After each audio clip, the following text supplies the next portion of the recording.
How's it going, everyone? We are here for some Week 15 tree-based decisions. I have my friend here, Renee Miller, to review her article for this week. How's it going, Renee? Pretty good, Russ. How about you? Good. I'm wondering how many intros I'm gonna do before I stop. I start with introducing the person and then I say their name on top of it. It's like a double. We'll see. We'll see in the evolution of Russ within the next, 100 shows if I stop doing that. But hey, we'll see.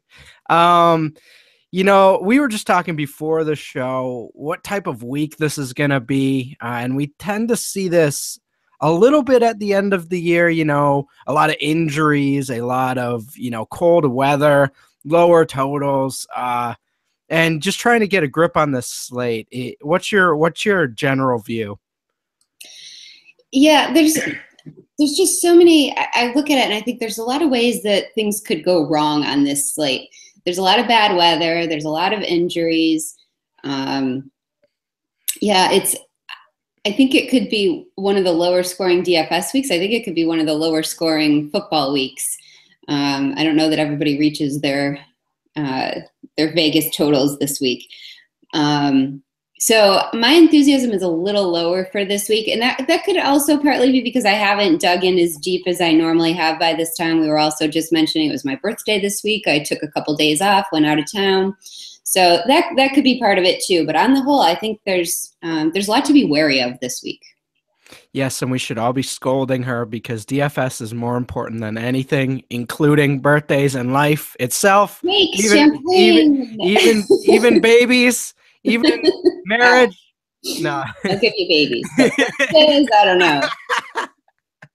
Yeah. But so I guess let's first get into the first starting point here.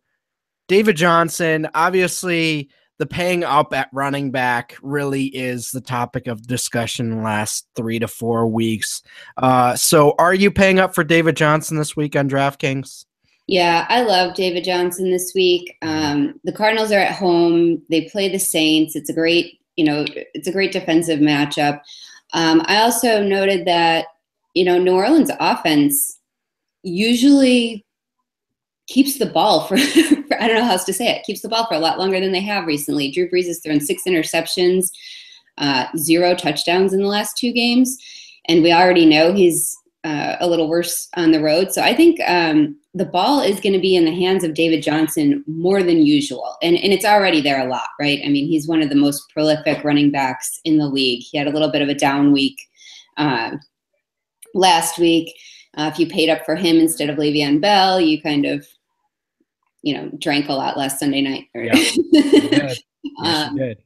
But I think he bounces right back. I mean, his bad game is better than most of the alternatives' good games. So I think he's in a great spot. I think his upside is even higher than usual. I think he gets right back into scoring, 30, 35 fantasy points this week.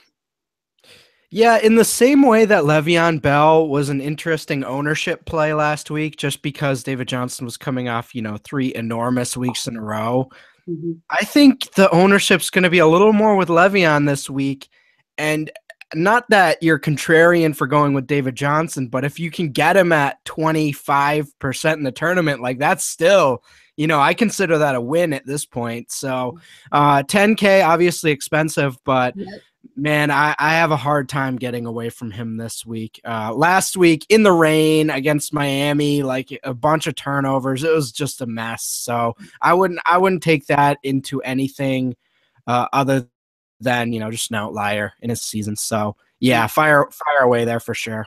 Yeah. And if you do that, I mean, he kind of forces you into one of 2 different ways. You could. Oh, she cut out. I'd imagine she was going to make a point about other top end running backs. We'll wait and see. But until she comes back in, I guess I will talk about running back.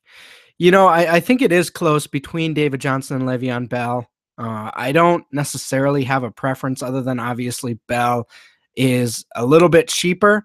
On the road, they do tend to, not necessarily on purpose, but they tend to rely on the running game a little bit more here.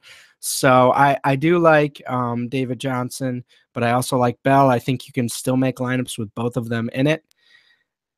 Oh, is she back, folks? She's here. I see her. She just popped in, guys.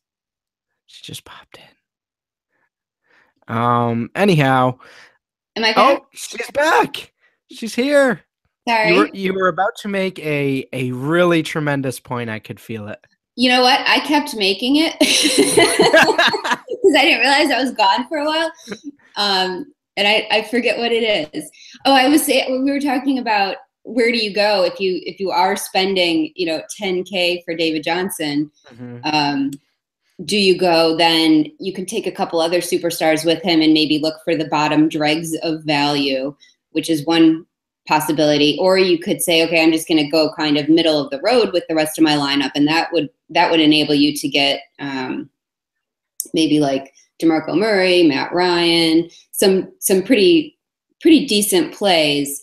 If you mix in like some Dontrell Inman and Taylor Gabriel and that kind of player. So that's my preference rather than going super high and super low, is to kind of shore up that David Johnson lineup with some mid-range plays. It really is a strange adjustment because last year at this time, we were always looking for that running back, that was cheaper priced and trying to get Antonio Brown and Odell Beckham, but it's just like the total inverse this year. So, I mean, that's just how we got to play it. Tight end's been really weak this year in terms of production, so that's an easy spot to usually pay down. Quarterback is whatever, I guess. So, Yeah, it's weird this week. Speaking of, mid-range quarterbacks, Derek Carr, your other starting point on 7,900 on FanDuel, obviously, having a great year and a pretty reasonable matchup. He's kind of been underpriced all year, and I don't know that it changed this week.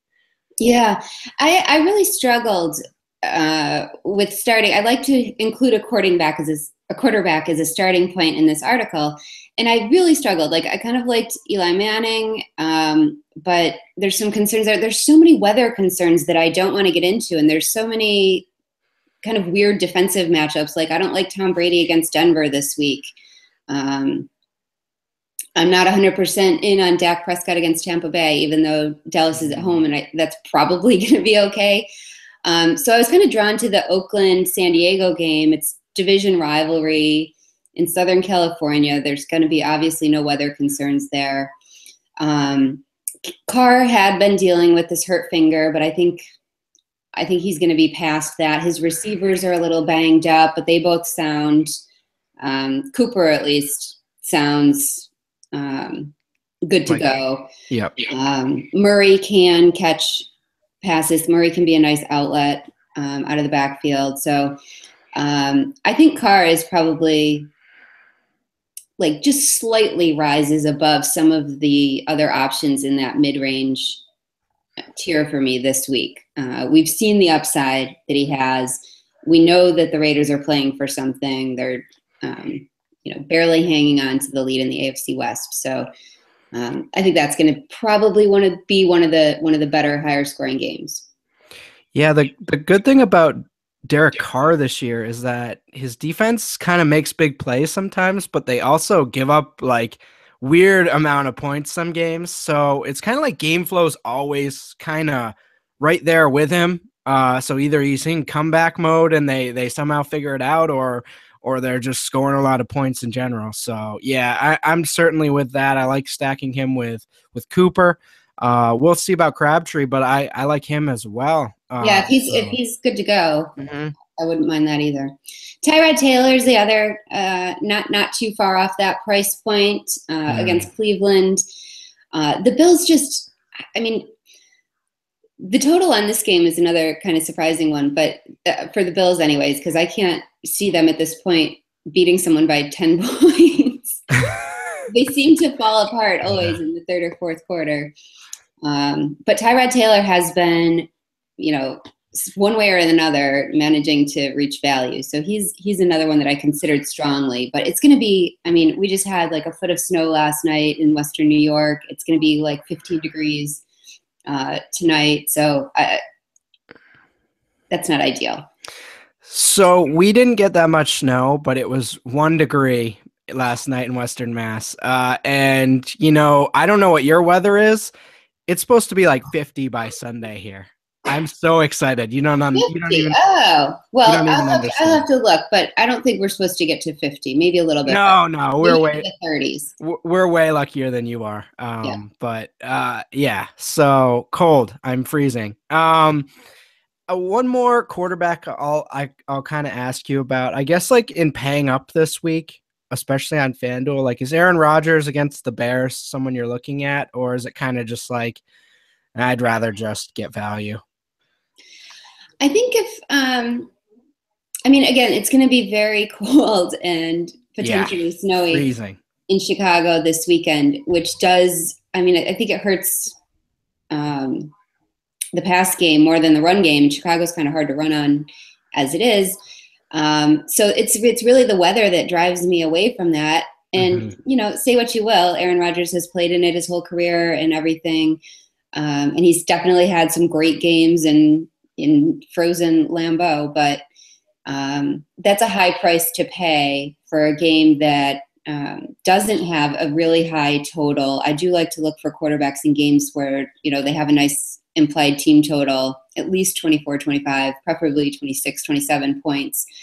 Um, Yeah. I don't hate it. I would say it would be more of a tournament play because I think Mhm. the upside is there, but I also think that could be a really low floor.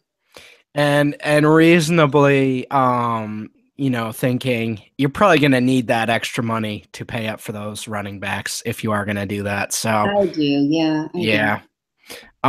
Is there anything else you want to throw out there before we head out? I think uh, an underrated. We were talking a little bit about tight end, and Kyle Rudolph is one that has kind of I've warmed up to, let's say, over the past couple days. He's averaging like 10 targets a game over his last 3 games, facing the Colts at home. I actually like a lot of the Vikings this week. I like their defense. I like Sam Bradford. Thielen, Diggs, maybe. I would like to see a Diggs comeback game. I think he's an interesting tournament target this week. But Kyle Rudolph to fill that kind of tough tight end spot for cheap is an option I like. Yeah, certainly those Vikings players, they're appealing for the first time in a little while. They've either played good defenses or you're not really trusting them. But yeah, Rudolph, certainly interesting, borderline cash for me. Yeah.